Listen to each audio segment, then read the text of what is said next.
চাই, কারণ তিনি একটা গোছানো সাজানো একটা এলাকা উনি ত্যাগ করছেন, কুরবানি করছেন। এই জন্য ওনাকে অনেক ধন্যবাদ জানাই। এবং উনি যেটা করছেন, এখন অবশ্যই আমাদের এমন নেতৃত্ব হতে হবে যার মাধ্যমে এই আসনকে উদ্ধার করা সকলের সহযোগিতায় সম্ভব হয়।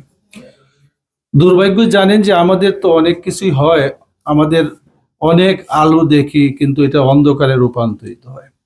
আমি ঢাকা 10 ছাড়ার ভিতরে আলোচনার পরে আমি 10 ছাড়ার সিদ্ধান্ত নিয়ে আমি নমিনেশন এখানেও একটা আমি সাবমিট করি। কিন্তু যখন এই 10 এর পরিবর্তে আমাকে কিশোরগঞ্জ 1 দেওয়া হইলো, আমাদের কোনো বন্ধুর মানে তারা তাদের পক্ষ হয়ে কথা বললেন, বাধ্য হয়ে পড়ে এটাকে এখন আপাতত 2 জনের মধ্যে ওপেন রাখা হয়েছে। আমি যেটা বাস্তব এর বেশি আমি এইটাই আমি প্রকাশ করতে চাই। এখন আমরা মনে করি যে এখন একটা দিক হবে যে আমাদের এলাকার জনগণের কাছে আমরা যাব, জনগণ যাকে ভালো মনে করবেন, জনগণের অধিকার, তাদের অধিকার তারা প্রতিষ্ঠা করবেন, তাদের যেটা দেওয়ার সেটা তাকেই দিবেন যাকে তারা ভালো মনে করেন, যোগ্য মনে করেন। এলাকার উন্নয়ন জানেন যে এই এলাকা সম্পর্কে আপনারা সবচেয়ে বেশি জানেন যে কিশোরগঞ্জের কি প্রয়োজন। আবার আপনারা একটা জানেন যে এমপিরা অনেক ধরনের ওয়াদা করে যেগুলা আসলে তারা পালন করার মতো যোগ্য না। একজন এমপির জন্য কতটুক বরাদ্দ আছে, সেই বরাদ্দ দিয়া গোটা সংসদীয় আসনের মধ্যে উনি কাজ করবেন, এটা সম্ভব হয় না। বিভিন্ন মন্ত্রণালয়ের থেকে বিভিন্ন বরাদ্দ হয়, সেগুলোকে সুষম বন্টন করা, অনেকগুলা কাজকর্ম এমপির হাতে আসে, সেটা যদি উনি ভালো মানুষ হন তো এলাকায় যদি কাজটা খরচ করেন তাহলে আমাদের দেশের মানে সার্বিকভাবে যেটা প্রয়োজন, মানে দেশের জন্য শুধু কিশোরগঞ্জের উন্নয়ন না, তো আমরা তো চাই সারা দেশের উন্নয়ন। মনে করেন আমি এই কিশোরগঞ্জের কিছু বড় মন্ত্রী হয়ে গেলাম, সারা দেশের টাকা এনে আমি কিশোরগঞ্জে খরচ করলাম, এটা তো আমি অন্যায় করলাম, সেটা যাতে না হয়। আমি একা সব খেয়ে ফেলবো, এটাও না হয়। সুতরাং আজকে আপনাদের মাধ্যমে যে আপনারা যদি আমাকে সাপোর্ট না দেন, আমি তো এখানে আমি আগেই বলেছি যে এখানে রানিং যারা এলাকা স্থানীয় রাজনীতি করেন দীর্ঘদিন যাবৎ, তাদেরকে আপনারা খুব ভালো চিনেন, তাদের ডাকে বিভিন্ন সময় আপনাদের যাতায়াত হয়, কথা বলেন, কথা শুনেন। এর থেকে তো আমি একটু ব্যতিক্রম আছি, যেটার বাস্তবতা। কিন্তু যদি আমি এই এই আসনে প্রতিদ্বন্দ্বিতা করতে নামি, আপনাদের একটা বড় সহযোগিতা খুবই প্রয়োজন হবে। অন্তত এতটুক সহযোগিতা চাই যে আমি ততটুক মানুষের কাছে একটু জানান দিবেন, এটার জন্য আমি অনুরোধ জানাই। কারণ আমি ততটুক আপনি জানান দেওয়ার পরে যদি মানুষের বিবেকে বাধে, মানুষ যদি মনে করে যে এই আসনের জন্য তাকে ভোট দেওয়া যায় বা তাকে আমরা নিয়ে অগ্রসর হতে পারি, সেটা তাদের উপরে আমরা ছেড়ে দিলাম। কিন্তু প্রাথমিক এই জানানটা দেওয়ার অনুরোধ আপনাদেরকে জানাই। আপনারা জানেন যে এই দীর্ঘদিন আপনারাও এই সংগ্রামের সাথে ছিলেন। এখন নতুন করে যাতে কোনো ফেসিবাদের নতুন জন্ম না হয় এবং নতুন করে যাতে কেউ আগের ভাবে না চালায় দেশ বা এলাকার মধ্যে একক আধিপত্য যাতে কারো প্রতিষ্ঠিত না হয়, বরং আমরা চাই সকলে ভাই ভাই, সবার অধিকারে আমরা বিশ্বাস করি, সবাইকে নিয়ে আমরা চলতে চাই। এবং নির্বাচনের মাঠে আমরা যেটা চাই যে সমান সুযোগ সবাই পাক এবং নির্বিঘ্নে সকল মানুষ যাতে ভোট কেন্দ্রে যেতে পারে, এটা আমরা প্রশাসনের কাছে প্রত্যাশা করি। আরেকটা প্রত্যাশা করি আপনাদের, যারা আজকে আমাদের যে সমস্ত বন্ধুরা বড় দল ছোট দল বলি, সকল প্রার্থী হিসাবে আমরা সবাইকে সমানভাবে দেখতে চাই।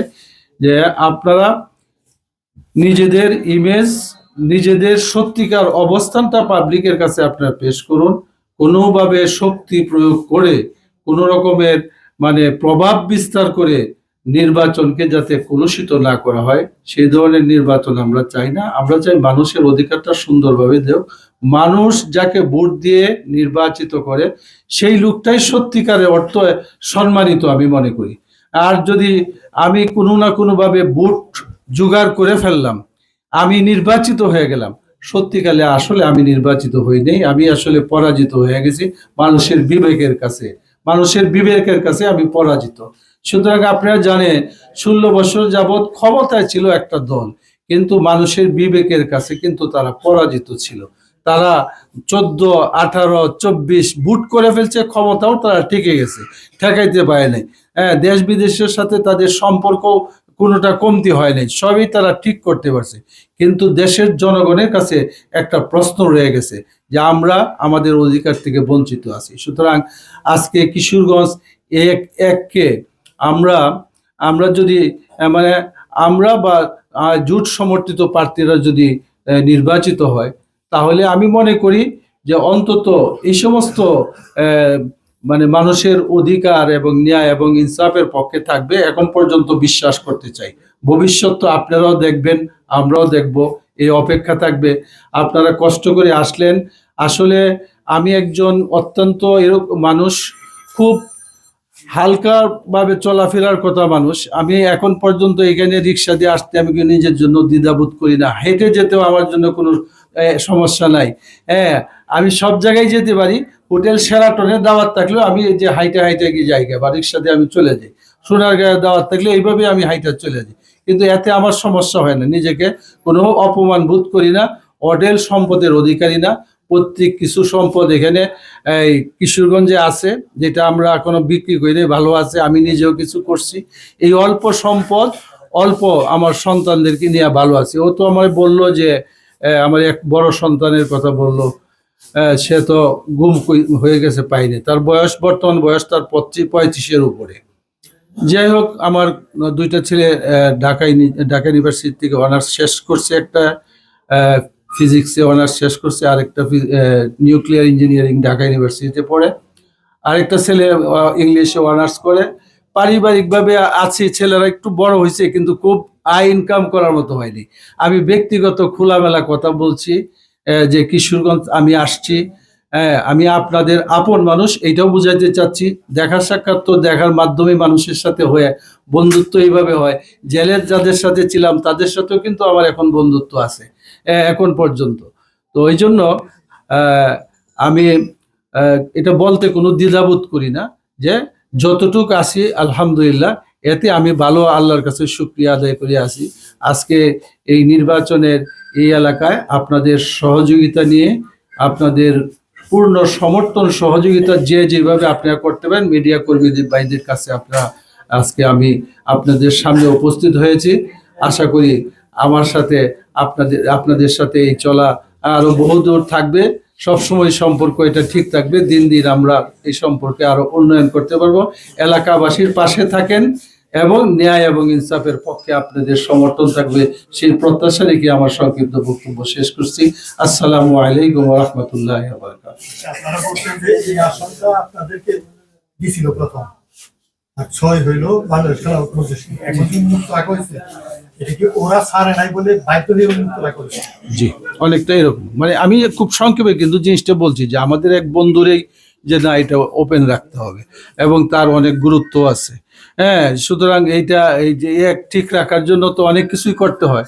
আপাতত আমরা এইভাবে আছি, আমাদের অবস্থান এটাই পরিষ্কার যে এখন পর্যন্ত আমরা জনগণের পাশে যেতে চাই আপনাদের মাধ্যমে। হ্যাঁ, জেলে জনগণ যাকে ভালো মনে করবে।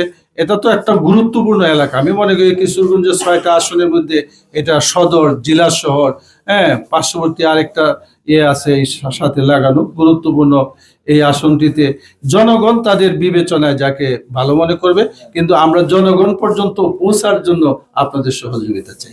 আপনি যে কথাটা প্রভাব পড়বে না এখানে যে আপনারা জোট করলেন এত আলোচনা করে, এখন এখানে এই জোটটা যে দুইজন প্রার্থীর মধ্যে দেখেন, এটা কি এইটাও তো জোটের স্বার্থে, এতটুকু তো জোটের স্বার্থে।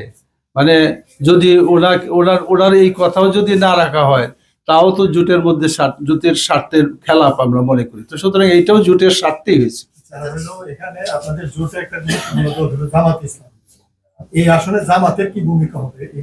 এইটা এইটা এইটা এইটা কথা বলেন কেন, এইটা আমরা অপেক্ষা করতেছি, ওনাদের ভূমিকাটা কেমন হবে। মাত্র তো ওনারা শেষ করলেন, গতকালকে উনি প্রত্যাহার করলেন। আরেকটা বিষয় একটু করি, ওই যে আপনার জামাতের ভূমিকা যে বিষয়টা ছিল, আপনি বলছেন যে মোসাদ্দেক ভাই স্যাক্রিফাইস করছেন অনেক, যে আসলে ওনার গোছানো মাঠ ছেড়ে দিয়েছেন।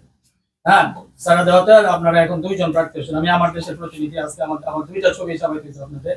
কিন্তু আমরা ওই যে 10 দলীয় জোটের মধ্যে আবার 2 জন, এক নাম্বার। আরেকটা হলো উনি যদি সেক্রিফাইস করে থাকেন, আমরা সামাজিক যোগাযোগ মাধ্যমে দেখলাম ওনাকে মালা পরাচ্ছেন। আপনাকে মালা পরাইছেন কিনা বা ছবি আসছে কিনা মিডিয়াতে আমার জানা নাই, আপনাকে মালা পরাইছেন কিনা, তাহলে কি বোঝা গেল যে ওনাকে সমর্থন করা হয়েছে, এরকম একটা বিষয় দাঁড়ায় গেছে। না, ব্যাপারটা হলো এরকম, আমি যত শুনছি যে যখন রাখো না কথা বলি, যখন ওই আমাদের রিক্সা প্রতীকের প্রার্থী ওনাদের জন্য মালা নিয়ে গেলেন, সেই মালাটা উল্টা ওনার গলায় পরিয়ে দিলেন। হ্যাঁ, এটা মনে হয় কোনো সমর্থনের ব্যাপার না, এটা এই করছে। আমি গতকালকে ঢাকায় ছিলাম, আমাদের ঢাকার প্রত্যাহার করা হচ্ছিল, একটা আসনের প্রত্যাহারের জন্য আমি ঢাকায় চলে গেছি। আমি তো আর ওনাদের কাছে এইভাবে যাইনি। আমি এর আগে, আপনি জানার জন্য বলছি, এর আগে আমি এখানে প্রার্থী হওয়ার আগেও জামাতের সাথে আমি মত বিনিময় করছি, সেগুলা সোশ্যাল মিডিয়াতে এই সমস্ত পিকচার আছে, আপনাদের স্থানীয় কিছু কিছু পত্রিকায় আছে। সুতরাং এইটা হয়েছে কি, আমি গেলাম যে ঠিক আছে ভাই, মালাটা আপনি, এখন তো আর আমাদের মালার দরকার নেই, আমরা তো প্রত্যাহার করে আসছি। এটা এরকম একটা অবস্থা হয়েছে। এটার দ্বারাতে এরকম হইলে তো আর আমরা এটার কোনো কিছুই ওনারা কাউকে সমর্থন করবেন না, এইভাবে এটা পারেন না ওনারা। হ্যাঁ, এটা হয়তো বা এরকম হইতে পারে যে আমাদের কেন্দ্রের থেকে নতুন কোনো সিদ্ধান্ত একসময় আসতে পারে একটা সময়ে।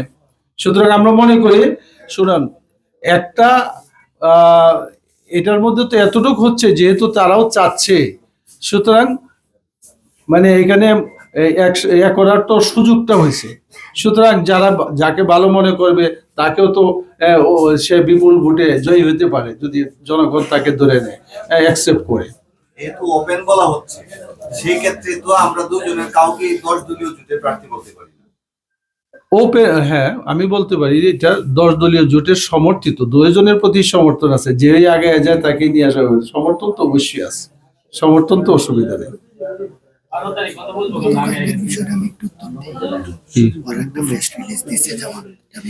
বলো। আচ্ছা, তো আমার দেশ প্রতিনিধি সোহেল চৌধুরী ভাই বলো, উনি কি বলতে চান আপনি শেষ করে ফেলি। আমার একটা প্রশ্ন ছিল, আজকে প্রতীক বরাদ্দ পাইছেন আপনারা, আপনাদের প্রতীক নিয়ে প্রচারণা চালাবেন, আপনারা দলের প্রচারণা চালাবেন নির্বাচন সামনে রেখে। আপনারা কিন্তু জুলাই সনদেও স্বাক্ষর করছেন, তো জুলাই সনদের পক্ষে, হা বুথের পক্ষে আপনাদের প্রচারণাটা কতটুকু থাকবে, এবং আপনাদের যে দলীয় প্রতীকের জন্য যেরকম প্রচারণা, এরকম প্রচারণাটা হা বুথের জন্য থাকবে কি? থাকবে, হারবোর্ডের জন্য আমাদের প্রচারণা থাকবে। আমরা এটা হারবোর্ডের পক্ষে, এবং হারবোর্ডের পক্ষে আমরা কথা বলবো।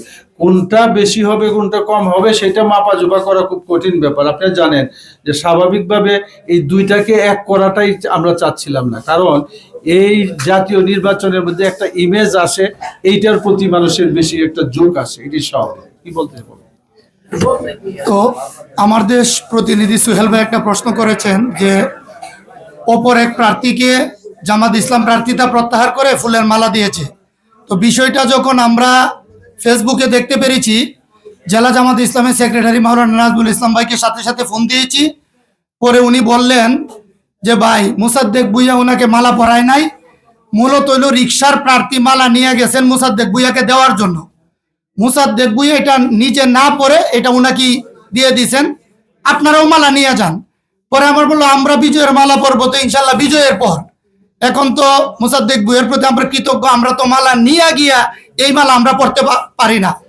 আর আজকে বাংলাদেশ জামাত ইসলামের কিশোরগঞ্জ জেলা শাখার কিশোরগঞ্জ সদর উপজেলা শাখার সভাপতি নজরুল ইসলাম ভাই জামাত ইসলামের নেতা কর্মীদেরকে নির্দেশ দিয়েছেন, ওনারা কোনো পক্ষেই আপাতত প্রচারণায় নামবেন না পরবর্তী নির্দেশনা না দেওয়া পর্যন্ত। বেশি কথা আমি বলছি যে আচ্ছা, পরবর্তী অবস্থানটা কি হবে এটার জন্য তো আমাদের একটু অপেক্ষা করতে হবে। আপাতত আপনাদের সাথে আছি, এইভাবে যতটুকু পরিষ্কার করলাম, আমি মনে করি কোনো অস্পষ্টতা এখন নাই। এইটা এতটুকু পরিষ্কার থাকলেই হইল, এতটুকু পরিষ্কার আমরা কাজ করতে চাই আপনাদের সঙ্গে। আমার বাড়ি যশোদল ইউনিয়নের কালিকাবাড়ি গ্রাম, কালিকাবাড়ি যশোদল।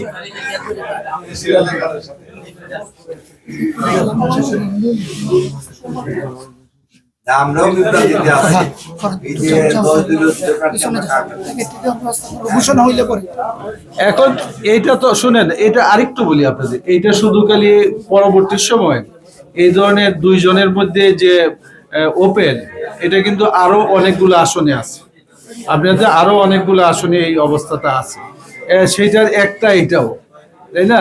সুতরাং শুধু যে খালি কিশোরগঞ্জের জন্য এরকম হয়েছে এরকম না, আরো কিছু কিছু আসনে